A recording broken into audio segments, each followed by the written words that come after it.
Here's a question that'll start an argument at your next family dinner. What was the best-selling country song of the 1970s? Most people guess wrong. They guess the saddest one. The one that made their mother cry in the kitchen. But sales don't care about your feelings. Sales are cold. Sales are brutal. And in the 1970s, when the drinks finally hit her, she said, "I'm no quitter." country music's biggest commercial giants weren't always its most respected records. One of them was written as a joke about a truck driver on a CB radio. Another one got its singer nearly thrown out of Nashville for daring to sound too much like pop music. And the single that outsold almost everything else this decade produced, it wasn't even a hit yet. She never makes a scene. Not really. Not the way you're about to hear it. Stick around, because by the end of this list, you'll understand why the biggest song of the decade started as a goodbye letter nobody was supposed to hear. Before we count these down, let's be honest about something most countdown videos won't tell you. Well, I really don't mind the rain. Accurate, verified sales data for country singles in the 1970s is genuinely hard to come by. This is before SoundScan. Before digital tracking, Billboard's country charts back then leaned heavily on radio airplay, not cash register receipts. So when we say best-selling, You can hope for is to die in your sleep. And when he finished, we're not pulling numbers out of thin air. We're building this list from what can actually be verified. RIA Gold and Platinum certifications, documented chart dominance on both the country and pop charts, and a song's sales legacy that kept building for decades after its release. In other words, no fabricated numbers.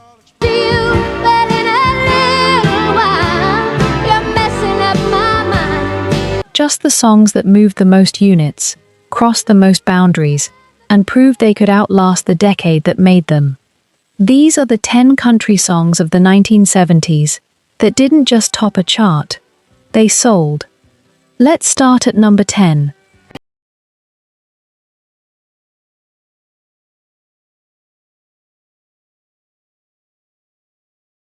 C.W. McCall. For pig pen, for sure. By golly, it's clean, clear to Taco Town. Picture a trucker, alone on I-80 at 3 in the morning, thumb on a CB radio mic, static crackling through the cab. That image, that whole subculture, is what made this next song a phenomenon.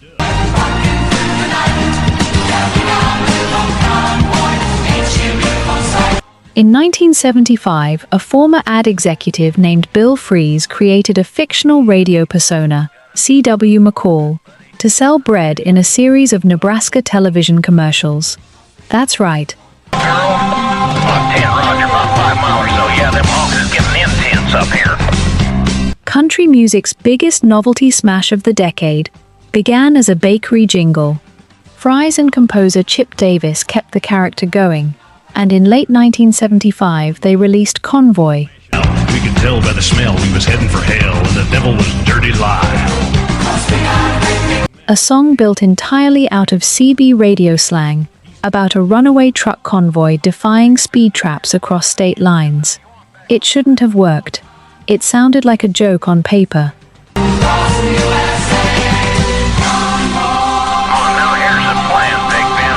But America was in the grip of a genuine CB radio craze, and Convoy became the anthem of it. It hit number 1 on Billboard's Hot Country Singles chart, and then did something almost no country record manages. And he hated his truck, and he loved to bust truckers for fun. So he followed the line, and he bided his time, and he watched. It crossed all the way to number 1 on the Pop Hot 100 as well, and was certified gold by the RIA. Here's the twist most people miss. Convoy wasn't really about trucking. It was about ordinary people beating the system together. All the wall on the ridge. He showed no fear as he grabbed his gear and he stuck it to granddaddy low. A small act of collective rebellion set to a backbeat. which is probably why it resonated so hard in a decade full of gas lines and distrust in institutions. It sits at number 10 here because Junk and debris everywhere. Then the rig took a drink and commenced to sink, and there was no duck no more. for all its cultural footprint, it was a lightning strike, a novelty smash, rather than a sustained commercial engine. But you don't get to number 10 of this list without moving a serious number of copies.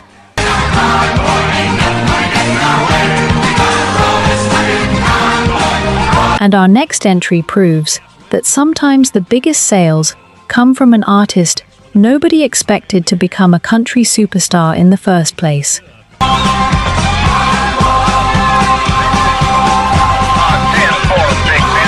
Number 9. Lucille.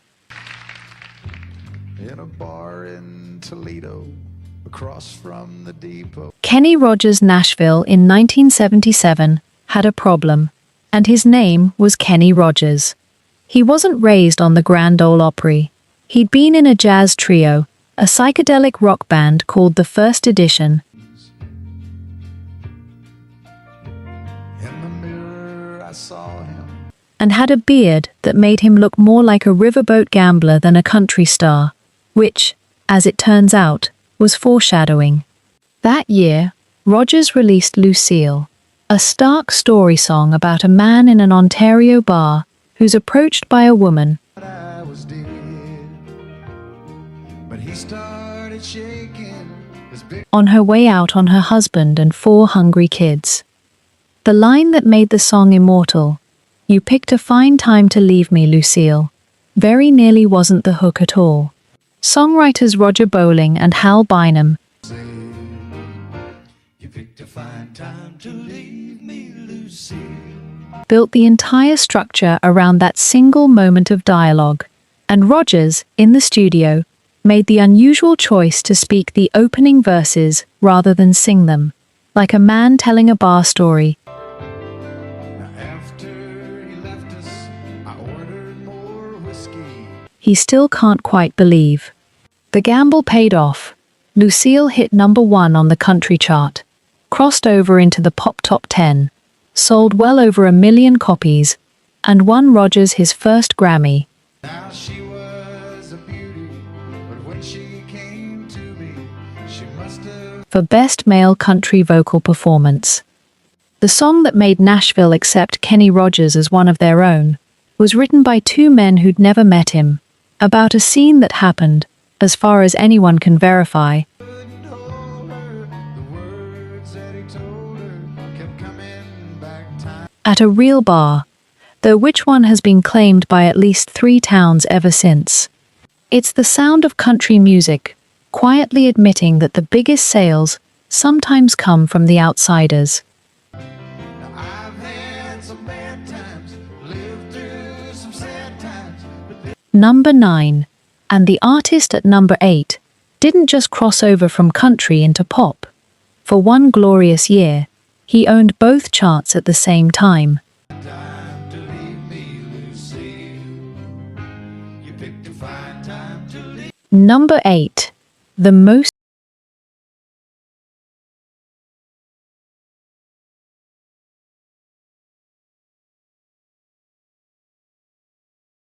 (1973), where Charlie Rich never becomes a star at all. He'd been kicking around Memphis and Nashville since the Sun Records days, a genuinely brilliant piano player Won't you tell her that I love her?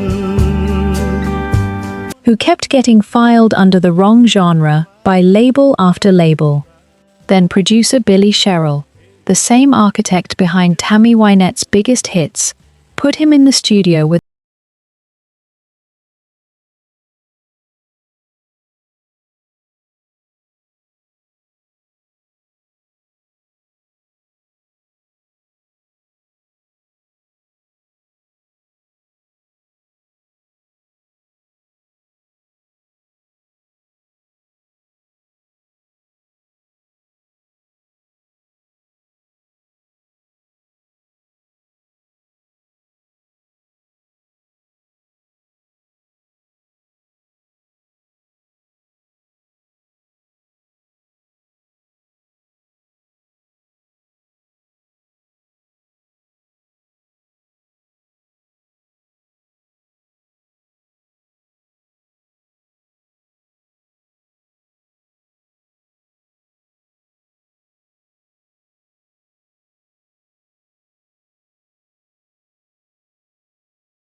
decade to prove a country song could dominate pop radio without changing a single note of its Nashville DNA.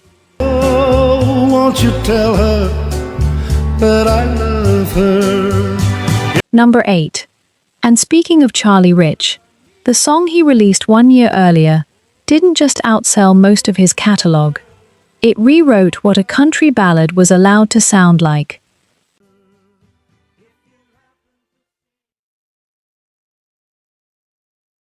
Number 7. Behind Closed Doors. My baby makes me proud.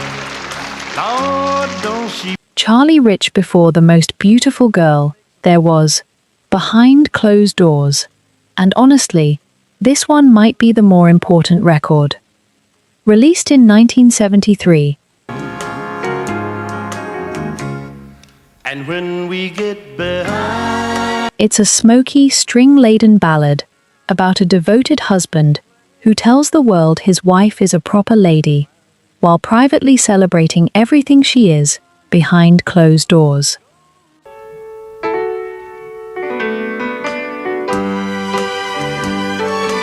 Kenny Odell wrote it after reportedly overhearing a phrase used almost offhandedly in conversation, and built an entire song around the tension between public respectability and private passion.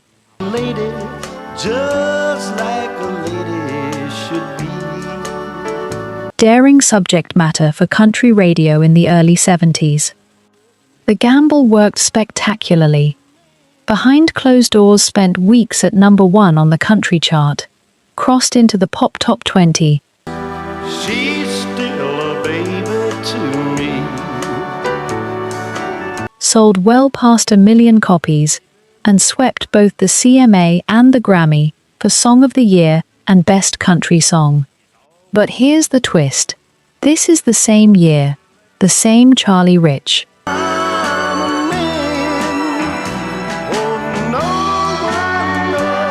who reportedly set fire to the envelope announcing Entertainer of the Year at the following year's CMA Awards, unhappy with the direction country music's biggest crossover moment was taking. The man who helped sell country music to a pop audience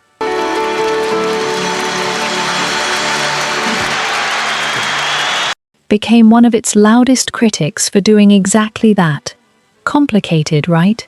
That's the theme of this whole list. Number 7. And our next entry didn't just sell across 2 charts. For a few weeks in 1975, it was arguably the single biggest song in America, period. She make me proud. Number 6. Rhinestone Cowboy, Glen Campbell. Walking these streets so long, singing the same old.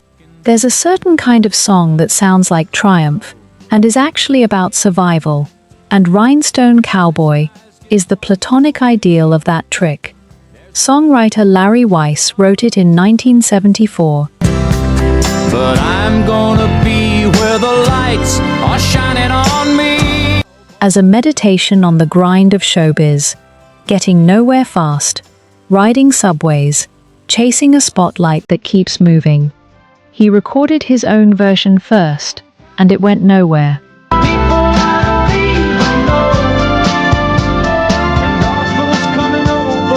Then Glen Campbell heard it. Campbell, by 1975, understood exactly what that song was describing. He'd spent years as one of the most in-demand session musicians in Los Angeles. Hide all the pain. A member of the legendary Wrecking Crew, playing on records for the Beach Boys, Frank Sinatra, Elvis, long before anyone knew his name. Rhinestone Cowboy wasn't a stranger's story to him.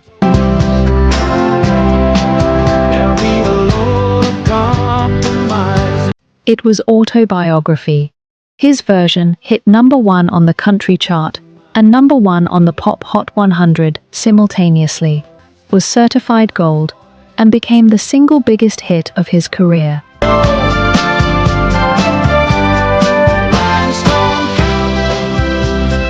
The irony sits right there in the title. A song about the exhausting hollowness of chasing stardom became the song that finally handed Glenn Campbell all the stardom he'd quietly earned a decade earlier.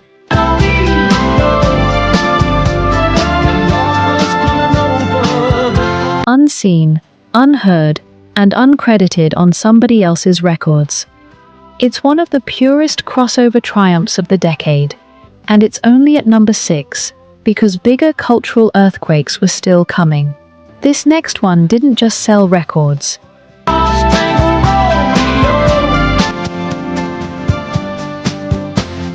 It built a media franchise that outlived the decade by 20 years.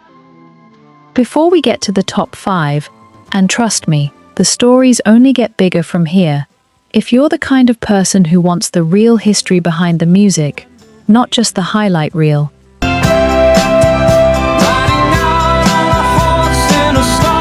hit subscribe to Retro Vibes.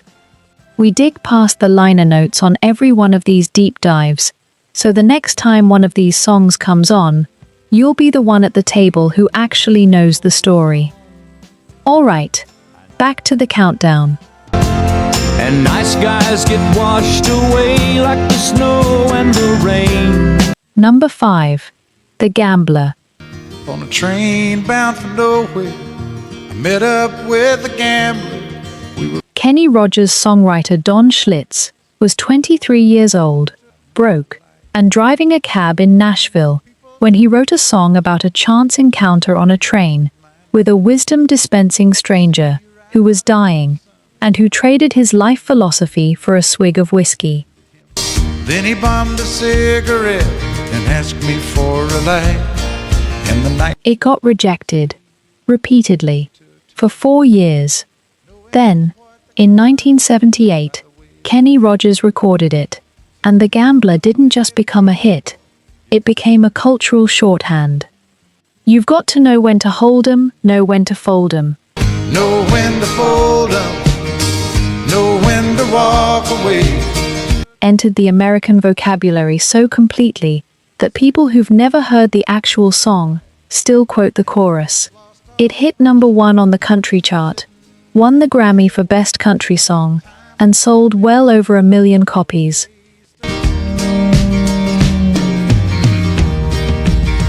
Every gambler knows. But the real twist is what happened after the sales numbers were already locked in. The song's popularity was so enormous that it spawned 5 television movies over the following decade, turning Kenny Rogers into an actual acting franchise built entirely off the strength of a 3-minute song a cab driver couldn't sell for 4 straight years. And somewhere in the darkness, the gambler, he broke even. Try naming another single that generated its own cinematic universe. I'll wait. Number 5. And our next entry didn't just sell, it became the unofficial anthem of an entire movement that was actively trying to burn Nashville's rulebook down. At the table, there'll be time enough for counting. When the Number 4. Luckenbach, Texas. Waylon Jennings. Women, I don't need my name in the marquee line. By 1977, Waylon Jennings had spent most of the decade at war with Nashville's assembly line production system, fighting for creative control that almost no other artist had. That fight had a name, Outlaw Country, and it needed an anthem. Hank Williams played songs, knew very strange songs, blue eyes crying. It got one almost by accident. Songwriters Bobby Emmons and Chips Moman had written Luckenbach, Texas, using the name of a tiny, almost mythical Texas hill country town, population about 3, as shorthand for stripping life back down to what actually matters. You're old and tired, killing me, and in your high society. A woman, a bottle of wine, and a $50 car note. Jennings recorded it, and reportedly added a subtle nod to Willie Nelson right there in the lyric, cementing the outlaw movement's 2 biggest names on the same record. It's time we got down to some basics in love.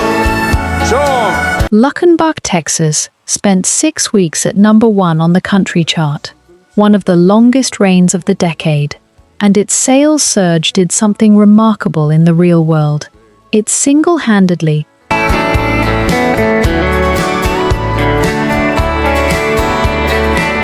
turned an obscure, nearly forgotten Texas hamlet into a tourist destination that still draws visitors today, decades later. Think about that for a second. Most hit songs sell records. This one sold an entire town. With Waylon and Willie and the boy.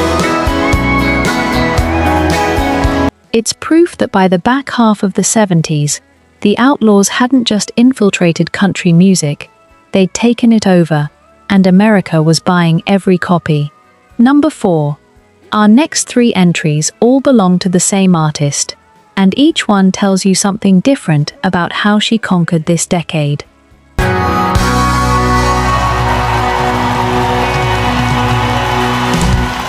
Number 3. Jolene, Dolly Parton. About Jolene. Now this is a true story for those of you that don't know. I wrote this song about 20 years ago. In 1973, Dolly Parton was still primarily known as Porter Wagoner's duet partner. Talented, unmistakable, but not yet fully her own artist in the public's eyes. Then 2 things happened in the same conversation. Her housekeeper, Jolene, Jolene, oh, I'm begging of you, please don't. Judy Ogle, had a close friend named Jolene, who Dolly reportedly took a playful interest in flirting with, enough that it became a running joke between them.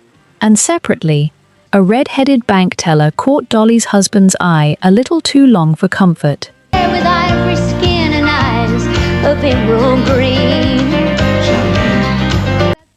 Dolly fused both moments into a single character, a devastatingly beautiful, dangerous rival, and she gave her a name plucked straight from that childhood joke. Jolene hit number 1 on the country chart in 1974. On paper, that's a solid hit, not a phenomenon. Oh, but I can easily understand how you could. But here's the real story of Jolene's sales. Its commercial life never actually stopped. It's been certified, recertified, covered by artists across nearly every genre imaginable, from the White Stripes to Beyoncé. Oh, I'm begging of you, please don't take my man. Streamed hundreds of millions of times in the decades since, and is now widely regarded as the most covered song in country music history. Most 1970s hits sold their peak numbers and faded. Jolene is still selling, right now, today, in a format Dolly Parton couldn't have imagined when she wrote it in about half an hour on a Tennessee porch. The only one for me, Jolene. Number 3. And Dolly's next appearance on this list is the record that made Nashville furious with her, right before it made her rich. Jolene, Jolene, Jolene, Jolene. Oh, I'm Number 2. Here You Come Again, Dolly Parton. here you come again. Just By 1977, Dolly Parton had already spent 7 years as a bona fide country star. What she hadn't done yet was become a pop star, and she wanted to, badly enough that it caused a real rupture. and there go all my defenses. Just leave it up to you. When she announced she was going to actively pursue crossover success, longtime collaborator Porter Wagoner was reportedly furious, and parts of the Nashville establishment treated it as a kind of betrayal. And shaking me up so that all I really know is you. As if reaching for a bigger audience meant abandoning the one that made her. Dolly did it anyway. Here You Come Again, written by the pop songwriting team of Barry Mann and Cynthia Weil.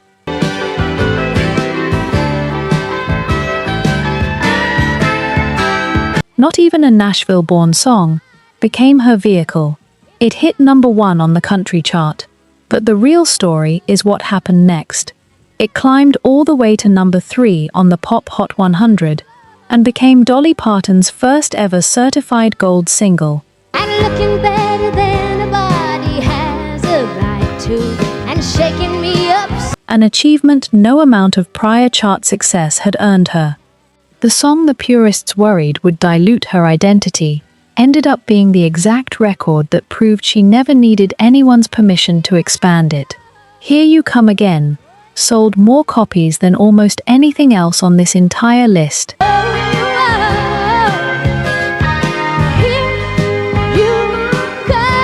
And it did it by ignoring the very rules country radio insisted she follow.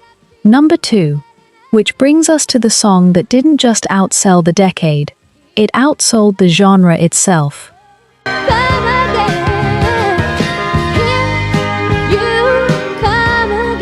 Number 1, I Will Always Love You, Dolly Parton, the finale. There's a song about that special person in my life. It's called I Will Always Love You. In 1974, Dolly Parton walked into Porter Wagoner's office to tell him she was leaving his show. 7 years of partnership, of him building her a national platform, and now she was walking away to build her own career on her own terms. He didn't take it well.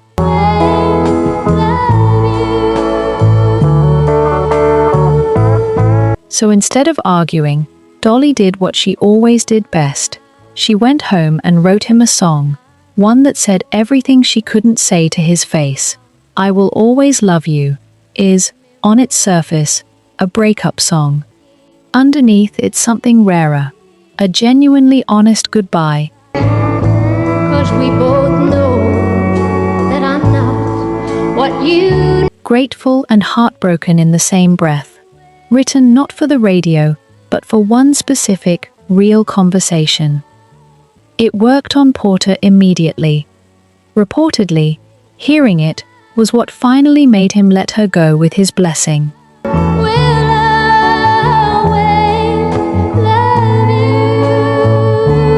Released in 1974, it hit number 1 on the country chart.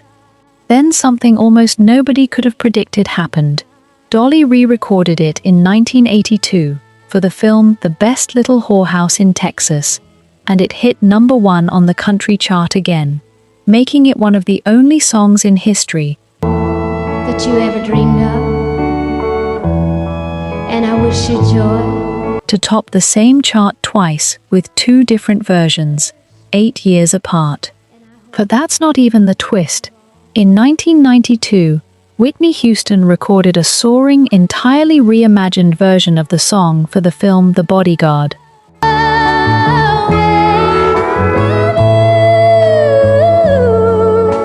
It became one of the best-selling physical singles by a woman in music history, sold millions upon millions of copies worldwide, and turned Dolly Parton, the woman who wrote every word of it alone in a room, grieving a friendship, into one of the wealthiest songwriters in the history of recorded music, almost entirely off publishing royalties.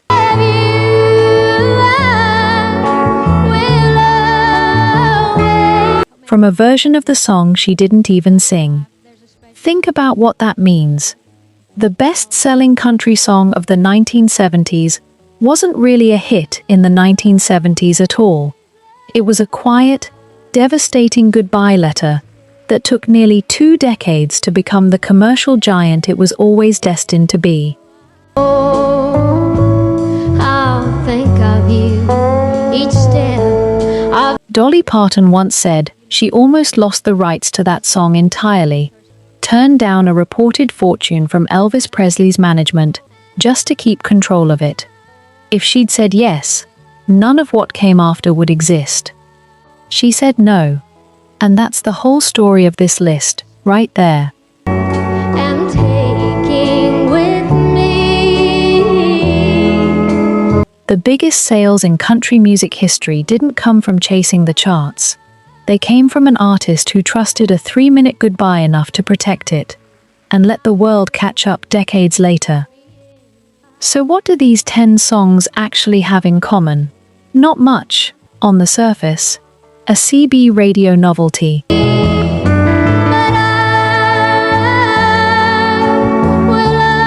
A jazz pianist's crossover fluke, an outlaw's tribute to a town nobody had heard of, a goodbye letter that became a global phenomenon 2 decades late. But look closer, and there's a thread running through every single one of them. The biggest sales in country music history, Treat you kind, and I hope that you have all. rarely came from the songs built to be hits. They came from the ones built to be honest, about a bar story, a broken heart, a town that mattered, a friendship that ended. Nashville's most valuable currency in the 1970s wasn't polish, it was truth, set to 3 chords and a steel guitar.